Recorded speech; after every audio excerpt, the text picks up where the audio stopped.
فلا مضل له ومن يضلل فلا هادي له أشهد أن لا إله إلا الله وأشهد أن محمد رسول الله في كل لمحة ونفس عدد ما وسعه علم الله الصلاة والسلام عليك يا رسول الله قد حلتي أدركني يا رسول الله.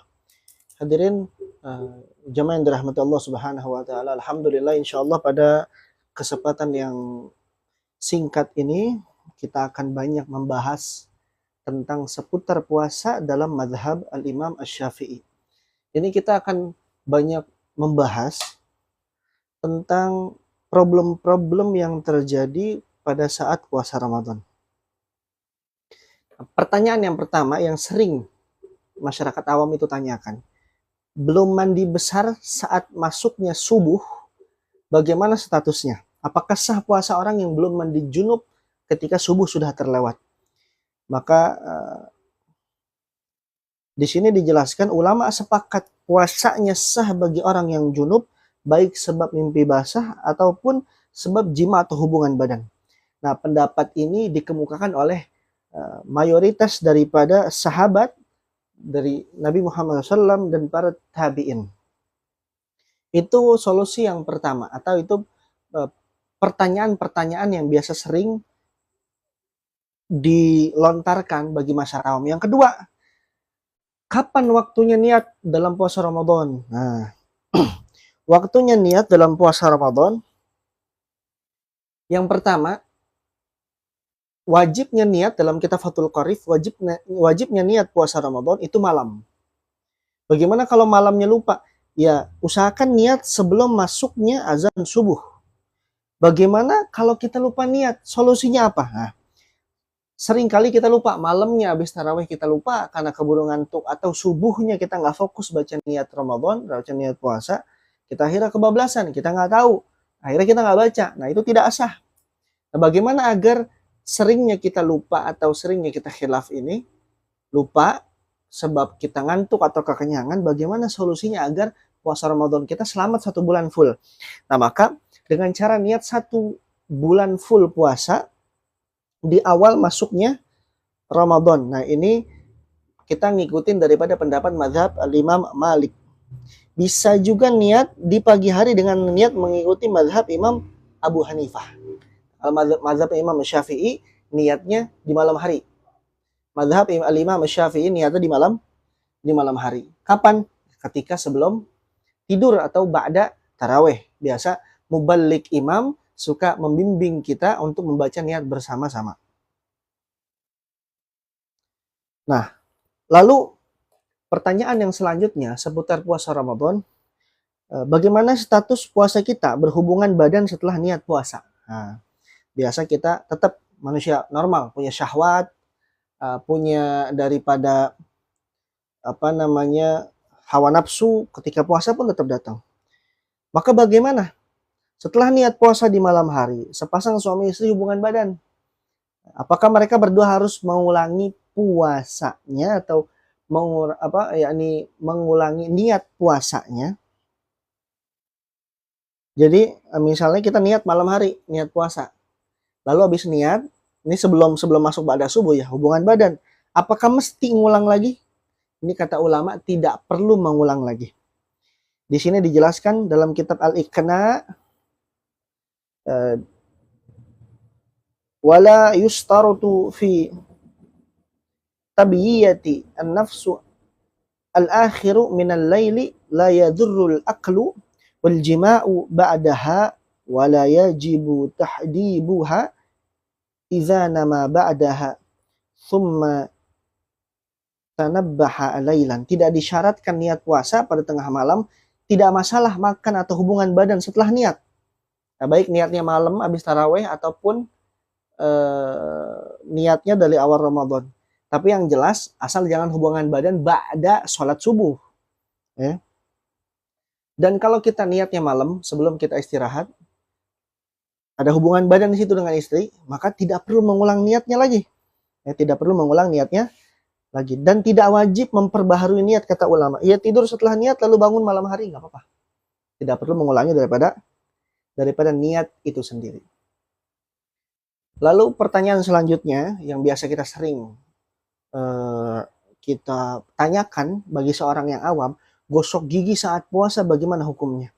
Apa hukum gosok gigi saat puasa? Nah, di sini para ulama termasuk Al-Imam An-Nawawi mengatakan sikat gigi itu hukumnya sunnah.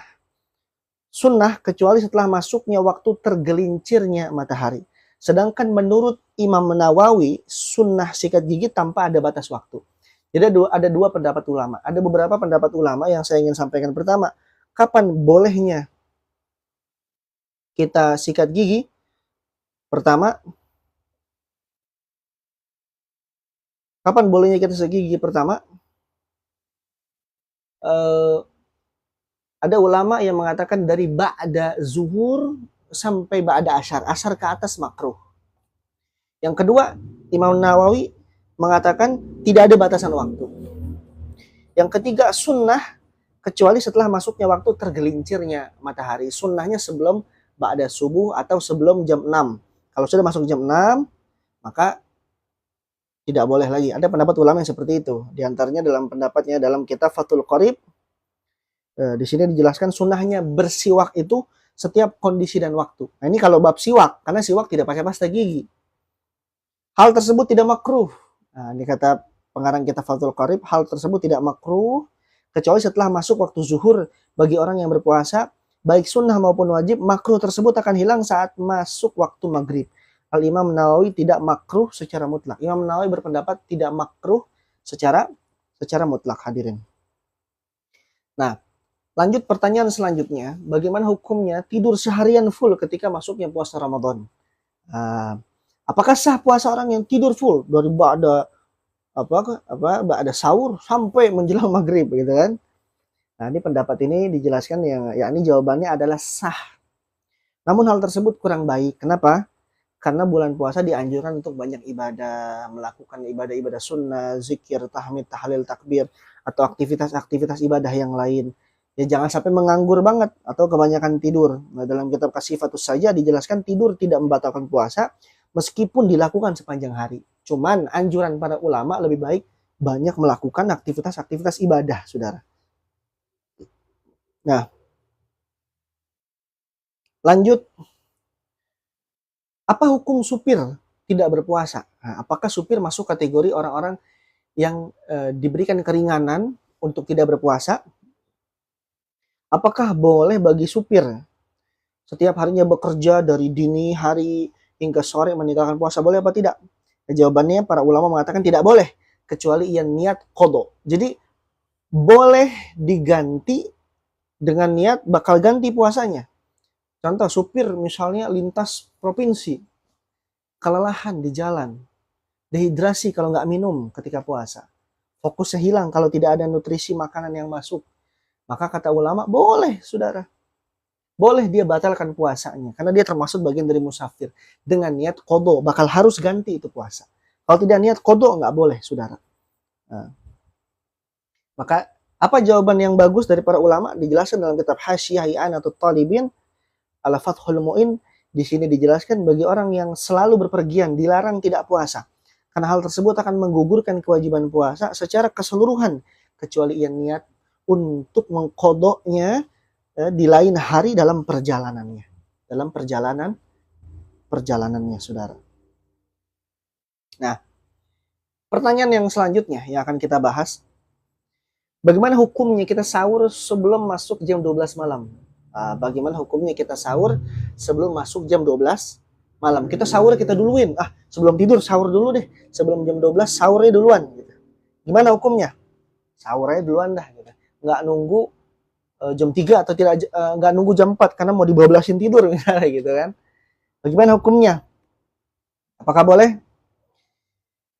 Yang boleh sahur itu hukumnya tidak boleh. Yang boleh karena waktu sunnah sahur dimulai pada pertengahan malam. Kapan pertengahan malam? Ya jam 3 lah, ada tahajud atau jam-jam tahajud itu sudah boleh itu sahur.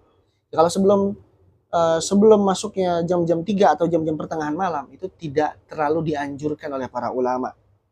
Dijelaskan dalam kitab Hasyiah I'anatul Talibin, walhasil anna sahura yadkhulu waftuhu binisfil lail fa aqlu qalbahu laisa bisyahurin fala yashulu bihi sunnatun wa afdalu takhirruhu ila qurbil fajri biqadrihi ma yashahu qiraatil khamsina ayatin.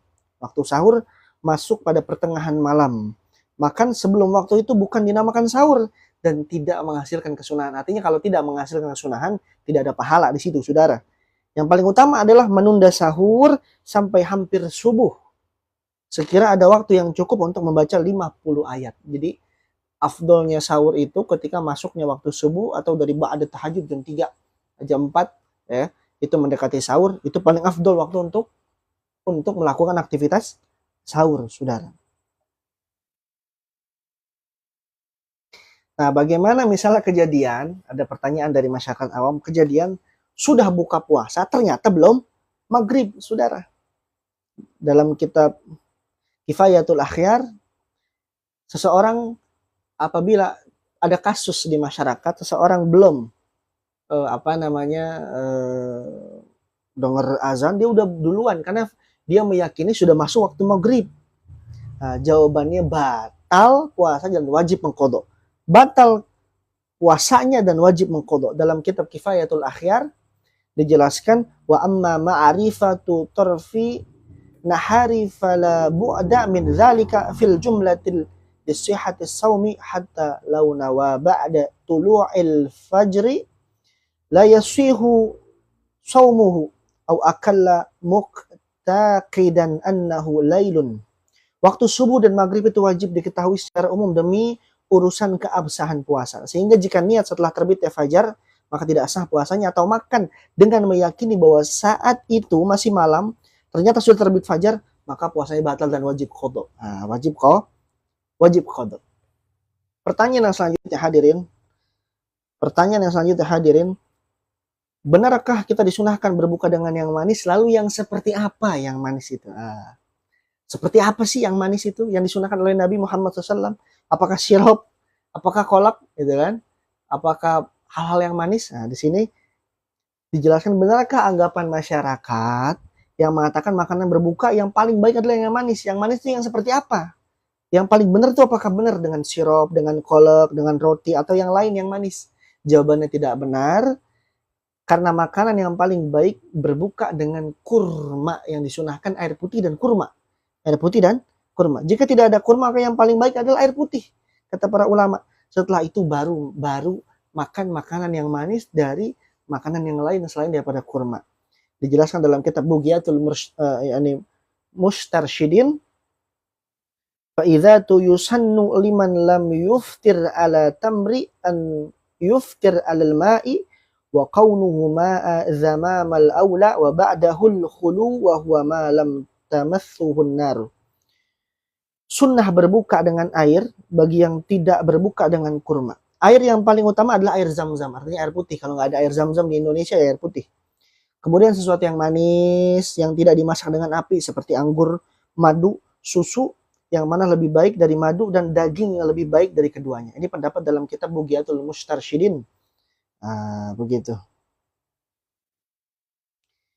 Lalu, kapan seseorang itu bisa gugur puasa dan dianggap musafir, saudara? Nah, ini pertanyaan yang bagus. Kapan seseorang itu bisa dianggap kategorikan musafir dan bisa boleh membatalkan puasa karena dia masuk kategori musafir? Yang pertama, dia harus keluar sebelum subuh. Artinya, dia keluar berangkat perjalanan sebelum subuh. Yang kedua, perjalanan niat untuk ibadah, bukan niat untuk maksiat, bukan niat untuk mencuri, merampok. Yang ketiga, niat dalam mazhab Syafi'i, bukan niat, jaraknya maksudnya, itu maksimal harus 82 km dalam mazhab Al-Imam Asy-Syafi'i rahimahumullahu ta'ala. Jadi kalau sudah masuk jarak 82 km, dia boleh buka puasa kalau ngikut rujuk kepada mazhab mayoritas Indonesia, yakni Al-Imam Asy-Syafi'i radhiyallahu anhu ajma'in. Nah, pertanyaan yang selanjutnya, bagaimana kalau telinga kita kemasukan semut atau pakai obat tetes? Apakah batal puasanya? Jawabannya tidak batal, saudara. Dalam kitab Hasyiah I'anatul Talibin, syarah dari kitab Fathul Mu'in, ulama di sini menjelaskan falau wasala jaufatuz zubabu au ba'udatul au gubaru tariqi wal gurbalatul araqiqi lam yuftir wa in amkanahu ijtiba'u dzalik. Ketika lubang tubuh seseorang kemasukan lalat, nyamuk, debu jalanan, ataupun bubuk tepung, maka tidak membatalkan meski mungkin menghindarinya dengan menutup mulut atau yang lain. Sebab menghindari hal tersebut sangatlah sulit, saudara. Jadi jangan takut kalau pakai obat tetes misalnya, atau ngorek sesuatu ke telinga, atau kemasukan hewan, itu nggak batal puasanya, saudara. Tidak batal puasanya. Itu tidak batal puasanya. Yang kedua, yang selanjutnya, menangis saat puasa. Nah, ini pertanyaan-pertanyaan kita seputar puasa. Biasanya kalau orang tua tuh takut kalau anaknya rewel nangis, jangan deh gitu kan. Nanti puasanya batal gitu. Batal nggak puasanya bagi seseorang yang menangis ketika puasa? Jawabannya kata ulama di sini dalam kitab Al-Iqna, jawabannya tidak batalkan puasa kecuali bila sampai ada ingus yang masuk ke dalam anggota batin. Contoh ingusnya masuk ke telan gitu kan. Atau ingusnya tersedot masuk seperti istinsyak gitu, seperti udum masukkan air, itu nggak boleh. Nah, ini juga batal. Lanjut, saudara. Bagaimana hukumnya kalau kita sedang puasa pakai obat tetes mata? Nah, di sini dijelaskan bagaimana kalau obat tetes mata yang kadang reaksinya terasa ke tenggorokan dapat batalin puasa apa tidak gitu. Sini pendapat ulama dalam kitab yakni Hiyatuz Zaini ala syarhi Qurratul Aini, dijelaskan puasanya tidak batal, saudara. Sebab apa? Wa yukhadu minal taqdibi bimangfadi al-maftuhi annal wasila wa tasharrabu bil masyama la yadurru wa la yadurru. Sesuatu yang masuk sebab terserap pori-pori tidak membatalkan memakai celak atau obat mata walaupun bekasnya terasa di tenggorokan, seperti halnya mandi tidak membatalkan walaupun terasa dingin atau panas pada bagian dalam tubuh, saudara. Jadi obat tetes mata nggak batalin, obat telinga atau apapun itu tidak membatalkan daripada puasa. Yang selanjutnya, mencicipi makanan bagi ibu-ibu rumah tangga yang ingin menghidangkan makanan buka. Cicipin makanan nih, apakah batal puasanya, saudara? Boleh atau tidak? Bukan batal atau tidak. Boleh apa tidak? Boleh. Dan tidak makruh. Asal ketika sudah dicicipi dilepeh kembali. Bukan dicicipi lalu dinikmati, ditelan. Bukan. Itu namanya nyobain. Bukan mencicipi rasa di lidah lalu dilepeh kembali. Maka hukumnya boleh. Dan tidak makruh. Yang makruh ya ditelan. Waduh, batal puasanya, saudara. Maka dalam kitab Nihayatuz Zain dijelaskan di sini, tidak makruh bagi seorang yang puasa mencicipi makanan supaya masakannya enak. Meskipun ada yang tidak puasa di sampingnya. Nggak makruh. Kalau untuk ibu-ibu gitu. Tidak makruh. Lalu misalnya ketika sedang mencoba masakannya tertelan. Batalkah puasa seseorang yang tidak sengaja menelan makanan saat mencicipi? Ini catat ya. Tidak sengaja. Bukan sengaja. Tidak sengaja. Batal atau tidak? Kalau tidak sengaja tidak ada niat untuk menelan benar-benar, tidak batal puasanya. Dalam kitab Hasyiatul Ibni Qasim di sini dijelaskan sunnah tidak mencicipi makanan atau yang lain karena dikhawatirkan masuknya sesuatu pada tenggorokan. Pendapat ini mengindikasikan sesuatu yang masuk tenggorokan tanpa bisa ditahan dapat membatalkan puasa. Akan tetapi jika mencicipinya, saudara, ya ini poinnya. Akan tetapi jika mencicipinya memang betul dibutuhkan, maka puasanya tidak batal jika ada yang tidak sengaja tertelan. Poinnya satu, tidak sengaja tertelan, saudara. Tidak sengaja tertelan.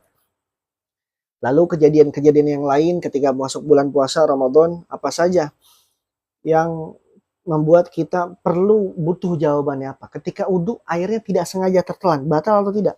Nah, air kumur dalam wudu tertelan tiba-tiba, kita nggak bisa menahan, nggak sengaja juga.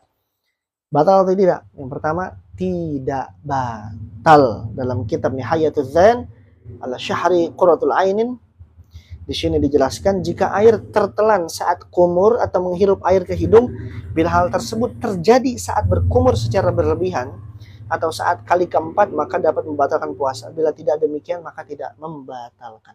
Kalau kita nggak sengaja, ya nggak batal, saudara, puasanya. Tidak batal. Ketika mandi, ini lanjut pembahasan selanjutnya dalam bab daripada puasa Ramadan. Ketika mandi, masukkan air saat mandi. Bagaimana? Apakah batal puasanya? Masukkan air saat mandi, entah air ke mulut atau ke lubang-lubang yang lainnya, batal, saudara, puasanya. Kecuali saat mandi wajib atau mandi sunnah. Dalam kitab Nusrah Al-Karim, yakni bisyarhi Masaili Ta'lim, dijelaskan law wasala ila khawfihi man udhunaihi fil ghusli wajibi awi manzubi ma'ud lam yuftir liwa yakni litawadludi yakni min ma'murin bihi. Jika telinga kemasukan air saat mandi wajib atau sunnah, maka tidak membatalkan puasa, sebab hal itu timbul dari sesuatu yang diperintahkan dalam agama. Kalau mandi batal kemasukan air, tapi kalau lagi mandi wajib tidak batal, karena itu hal yang diperintahkan oleh agama. Poinnya satu, hal yang diperintahkan dalam agama, saudara. Yang selanjutnya, pembahasan selanjutnya dalam bab daripada puasa kita adalah lupa makan ketika sedang puasa Ramadan. Bagaimana hukumnya? Jawabannya tidak batal kalau lupanya pure niat lupa. Dalam kitab Al-Bushrul Al-Karim bisyarhi Masail Ta'lim, dijelaskan fa in akala aw syariba aw adkhala nahwa audin fi nahwi udhubihi nasiyan lisawmi aw jahilan, tidak batal puasa seorang yang makan minum atau memasukkan semacam kayu ke dalam telinga karena lupa atau tidak tahu hal itu dapat membatalkan puasa. Atau ia dipaksa untuk makan, baik ia makan sedikit ataupun banyak, dia nggak batal, saudara. Kalau lupa makan. Lupa alasannya karena memang tidak sengaja, bukan karena sengaja, saudara. Nah, hukum rokok, nge-vape, nge-vote. Nah, ini kan dalam puasa Ramadan, bagaimana hukumnya, saudara? Puasa, nge-vape, ya kan? Nge-vote atau rokok elektrik. Hukumnya seperti apa? Apakah bisa batalin puasa? Ya, kata ulama dapat membatalkan puasa. Dalam kitab Bushrul Al-Karim bisyar'il Masaili Ta'lim dijelaskan la yuftiru bil wusuli dukhani ilal khawfi wa in ta'ammada fatha fihi lidzalik. Puasa tidak batal sebab masuknya asap pada lubang tubuh walaupun seorang sengaja membuka mulutnya agar asap masuk. Karena asap secara uruf tidak mengandung zat. Meski dalam bab ihram hukumnya sama. Para ulama mengecualikan asap rokok. Jadi kalau asap orang lagi nyate, asap polusi, itu nggak batal, saudara. Tapi kalau asap rokok, karena disedot, diniatkan masuk ke dalam rongga dada, itu ada zatnya, apa? Zatnya nikotin. Itu yang membatalkan daripada puasa, saudara. Nah, kita tidak merokok, kita perokok pasif. Menghirup udara orang-orang teman kita yang merokok. Bagaimana hukumnya? Batal juga nggak puasanya? Tidak membatalkan puasa. Dalam kitab Al-Mau'usatul Fiqhiyah Al-Kuwaitiyah dijelaskan, jika asap rokok masuk ke tenggorokan tanpa disengaja seperti ketika berkumpul dengan perokok, kemudian asapnya masuk tanpa disengaja, maka puasanya tidak batal sebab tidak mungkin untuk menghindarinya, saudara. Jadi kalau perokok aktif, batal puasanya karena diniatkan masuknya asap yang ada zat di situ, kata ulama, rongga dada. Tapi perokok pasif yang tidak niat merokok, tidak niat menghirup, tapi memang gimana kita nggak bisa menghindarinya, maka tidak membatalkan, saudara. Nah, pertanyaan selanjutnya, beberapa tahun ke belakang, saudara, ini ada penyakit yang tersebar di seluruh dunia. Apa? COVID. Nah, dalam COVID ada apa? Tes swab saat puasa. Mau tidak mau harus tes swab untuk dapat vaksin di situ kan. Bagaimana hukum swab ketika puasa? Atau antigen bagi orang yang tengah melakukan puasa, sedang melakukan puasa. Hukumnya apa? Membatalkan daripada puasa karena telah melampaui puncaknya janur hidung. Hidung kan batasnya di sini. sama seperti istinsyak dalam wudu, memasukkan air dipaksa masuk ke dalam. Nah, swab juga kan masukkan alatnya sampai sakit gitu kan di ujung hidung. Ini batal puasanya. Dalam kitab muhabbatu dalam kitab muhabbatunil fadli dijelaskan termasuk yang batalin puasa adalah memasukkan obat melalui hidung meskipun obat tersebut tidak sampai ke dalam otak, karena di balik puncaknya hidung sudah tergolong jauh. Nah, di jauh tuh di sini, di ujungnya hidung dipaksa masuk. Nah, ini merusak dan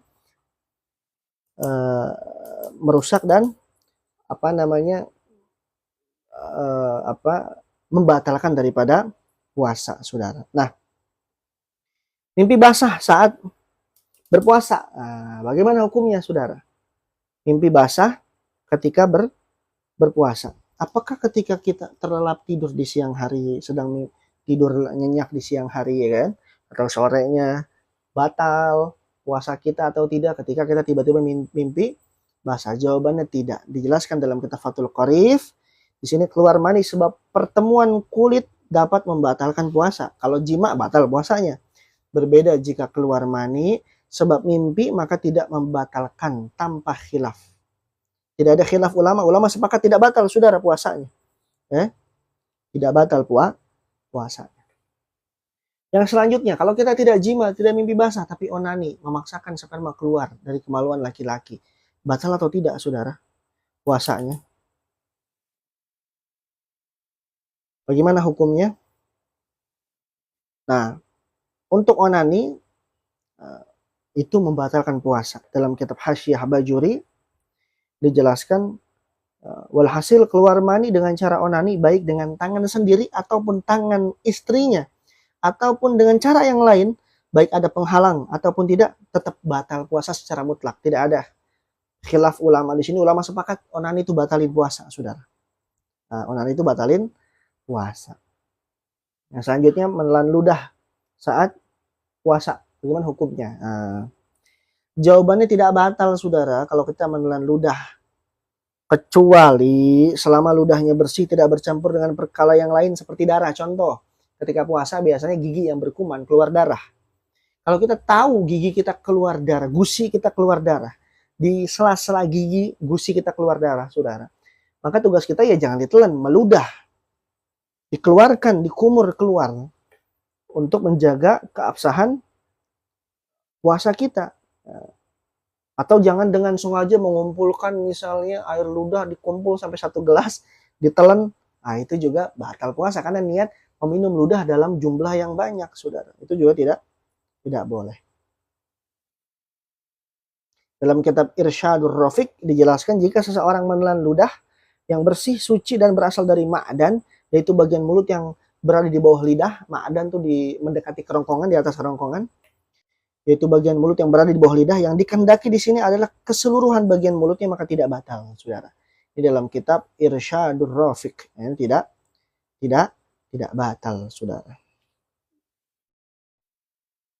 Lanjut, bagaimana hukumnya suntik apapun itu, entah suntik vaksin, entah suntik medis yang lain dalam keadaan sedang puasa. Apakah membatalkan puasanya, saudara?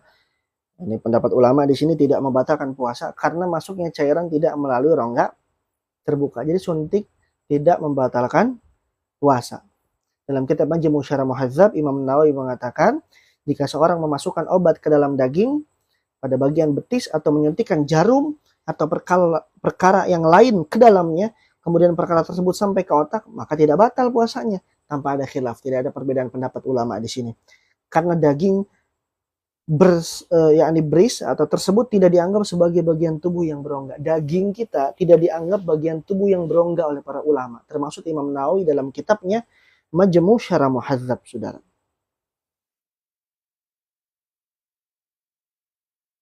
Nah, lalu pendapat yang kedua, dalam kitab Taqriratus Syadidatu, di sini dijelaskan ada pendapat ulama yang mengatakan harus memilah dulu suntikannya, suntikan apa dulu. Kalau suntik tujuannya untuk memberikan sifat penguatan, memberikan sifat asupan, atau memberikan energi kepada badan, maka batal puasanya, saudara. Contoh misalnya suntik vitamin biar seger badannya, walaupun tidak lewat rongga mulut suntiknya, ya batal puasanya, ya rusak saudara puasanya. Tapi jika tidak memberikan sifat penguatan kepada badan, kepada fisik, kepada jasmani, maka ini tidak membatalkan daripada puasa. Nah, ini ada pembahasan yang lumayan sensitif.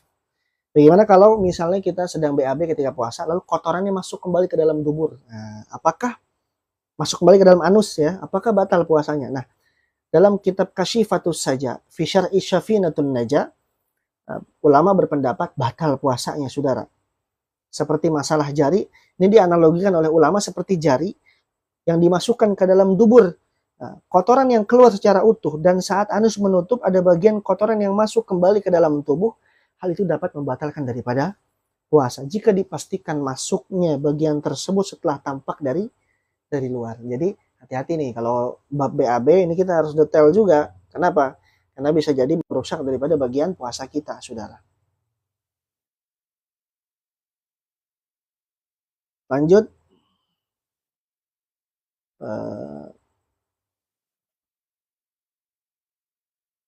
Bagaimana hukumnya jual makanan di siang hari ketika Ramadan itu tiba? Para ulama di sini menjelaskan dalam kitab Fatawi Ar-Ramli, Imam Ramli dalam kitab Al-Fatawi Ramli-nya mengatakan, Ar-Ramli-nya mengatakan, bila diduga kuat akan dimakan pada siang hari bagi pembeli yang wajib puasa, maka haram hukumnya menjual makanan di siang hari ketika Ramadan. Haram hukumnya, saudara. Haram. Kenapa? Karena meniatkan orang untuk cepat-cepat buka di siang hari. Ini rusak, ini orang ngerusak daripada agama, saudara. Ya. Maka Al-Imam Ar-Ramli dalam kitabnya Al-Fatawi Ar-Ramli mengatakan di bulan Ramadan seorang muslim haram memberi atau menjual makanan pada orang kafir ketika diketahui atau diduga mereka akan memakannya di siang hari. Baik orang mukmin jual kepada orang mukmin lagi ataupun orang mukmin kepada orang kafir, yaitu masih ada khilaf ya. Kalau kepada orang kafir kan mereka nggak puasa, kebutuhan mereka makan siang. Kalau tutup semua mereka nggak bisa makan. Sesama mukmin niat membuka makanan warteg misalnya kan atau apapun itu restoran di siang hari, hukumnya haram menurut Al-Imam Ramli, saudara. Saya kira pembahasan Ramadan puasa kita cukup. Insya Allah malam besok, saudara, kita di jam 9.10-an akan membahas tentang bab zakat fitrah dalam pandangan mazhab Al-Imam Asy-Syafi'i. Untuk puasa, ini pertanyaan-pertanyaan seputar puasa kita cukupkan terlebih dahulu pada malam hari ini. Tapi insya Allah malam-malam berikutnya kita akan bahas lebih detail lagi tentang syarat puasa yang membatalkan puasa apa saja dan sunnahnya puasa seperti apa, rukun-rukun puasa seperti apa. Dan malam-malam berikutnya insya Allah kita akan sedikit banyak mengupas tuntas tentang zakat fitrah menurut Imam Asy-Syafi'i. Mudah-mudahan bermanfaat. Walafu minkum. Assalamualaikum warahmatullahi wabarakatuh.